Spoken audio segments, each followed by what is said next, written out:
¿Cómo determinamos las frecuencias de corte y el ancho de banda en un circuito resonante paralelo?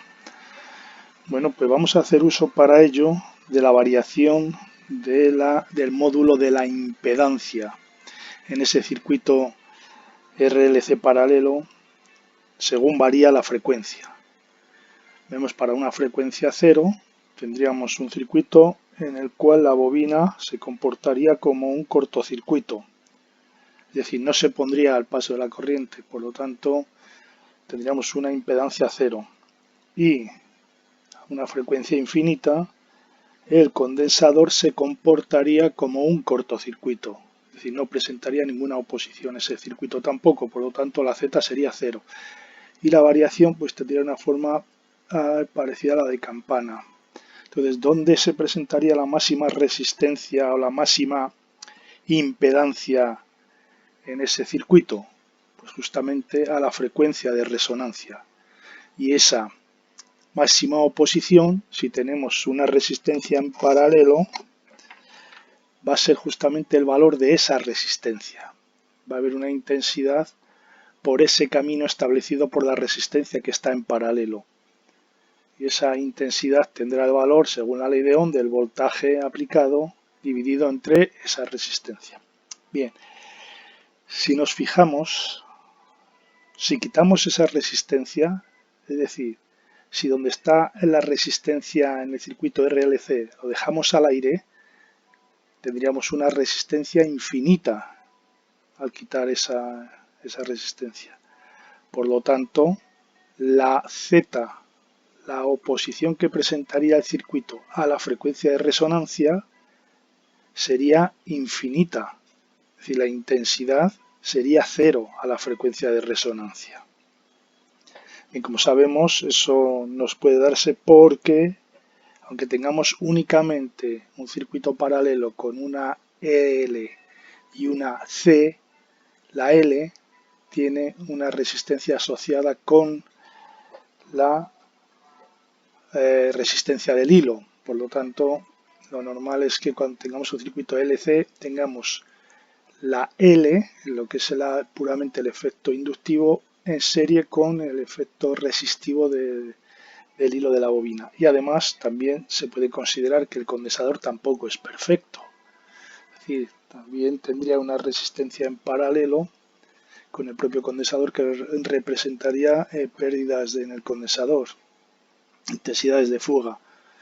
Pero bueno, al margen de eso, vamos a ver el ancho de banda y frecuencias de corte en este circuito concreto de RLC.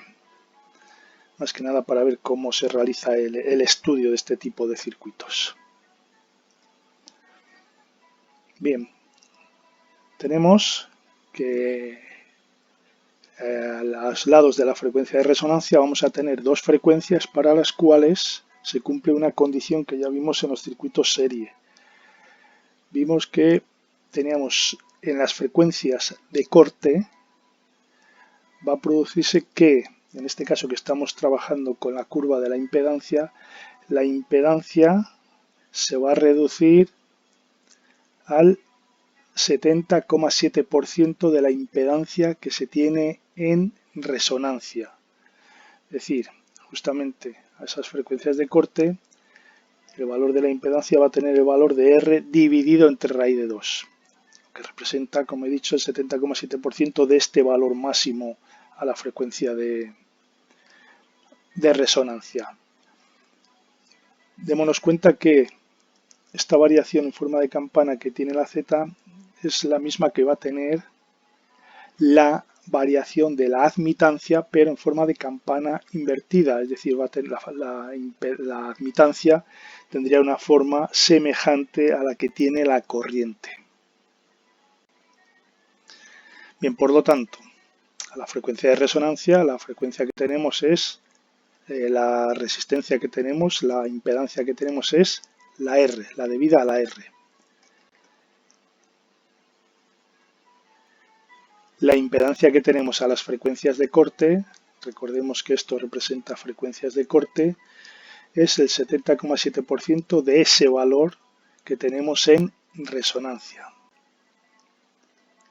Bien. Tenemos que la admitancia en el circuito viene dado por la expresión que ya conocemos de la admitancia más la suma de las susceptancias, la susceptancia capacitiva y de la susceptancia inductiva. Por lo tanto, la Z, el valor de la impedancia, va a ser la inversa de este valor, inversa de la admitancia. Tendríamos esta expresión para identificar la impedancia que va a presentar este circuito. Como vemos, efectivamente va a ser función de la frecuencia, esa impedancia. Bueno, pues trabajando con el módulo de esta impedancia, ya sabemos que el módulo se determina por Pitágoras, e igualando ese módulo a 70,7% de la impedancia que tenemos en resonancia, es decir, esto que tenemos aquí, podremos determinar las frecuencias a las cuales se considera el ancho de banda, es decir, las frecuencias de corte. Bien, pues trabajando con esta expresión, llegamos a la conclusión de que, ordenando un poquito la fórmula, de que omega C a la frecuencia de corte, es decir, la susceptancia capacitiva a la frecuencia de corte, menos la susceptancia inductiva a la frecuencia de corte, es igual a más menos la inversa de R, es decir, a G, más menos G. Bien, ¿por qué tenemos aquí una igualdad con dos posibilidades? Pues justamente porque tenemos dos frecuencias de corte. Una frecuencia que va a estar por debajo de la frecuencia de resonancia y una frecuencia que va a estar por encima de la frecuencia de resonancia. Por lo tanto, tenemos aquí dos posibles soluciones. Recordemos también que estamos trabajando a la frecuencia de resonancia donde se cumple esta expresión que hay aquí, esta fórmula que hay aquí. Bien, ¿cuándo vamos a utilizar más G? Es decir, más 1 dividido R. Bueno, pues cuando este término de la susceptancia capacitiva sea mayor que este término de la susceptancia inductiva. Esta resta me daría positivo. ¿Y cuándo va a ser la susceptancia capacitiva mayor que la susceptancia inductiva? Pues justamente cuando el circuito se esté comportando capacitivamente, es decir, por encima de la frecuencia de resonancia. Por lo tanto, si resolvemos esta igualdad tomando como positivo este término, G, obtendremos la frecuencia de corte superior. Es decir, esto que tengo aquí abajo, cuando omega, la susceptancia capacitiva, sea mayor que la susceptancia inductiva, operando con esta expresión, tendremos que la omega que estamos determinando está por encima de esta que está aquí, de la omega a la frecuencia de resonancia o la omega de resonancia. Por lo tanto, ahí el valor que nos va a dar será positivo y resolviendo esta ecuación de segundo grado, pues llegamos a la conclusión de que la omega, la pulsación de corte superior, la podemos determinar aplicando esta fórmula que está aquí. Bien, ¿cuándo utilizaríamos la G signo negativo? Pues justamente al contrario, cuando sea la susceptancia inductiva mayor que la susceptancia capacitiva. En este caso, cuando el circuito se va a comportar de forma inductiva, justamente por debajo de la frecuencia de resonancia. Al coger el término negativo, en esta igualdad, estaríamos determinando la frecuencia de corte inferior, es decir, esta que está aquí. Bien, resolviendo esta ecuación de segundo grado, pues llegaríamos a determinar la pulsación de corte inferior.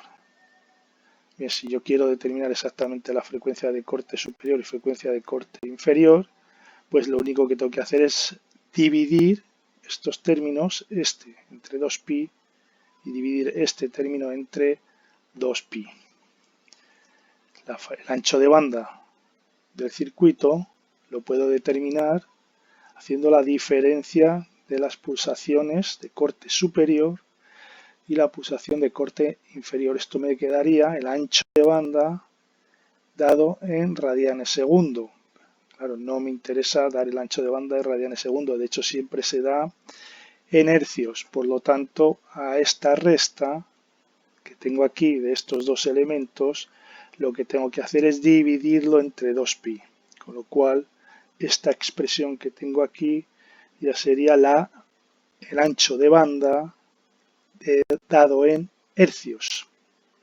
Es decir, como si hubiera hecho la división de la resta, de frecuencia de corte superior menos la frecuencia de corte inferior.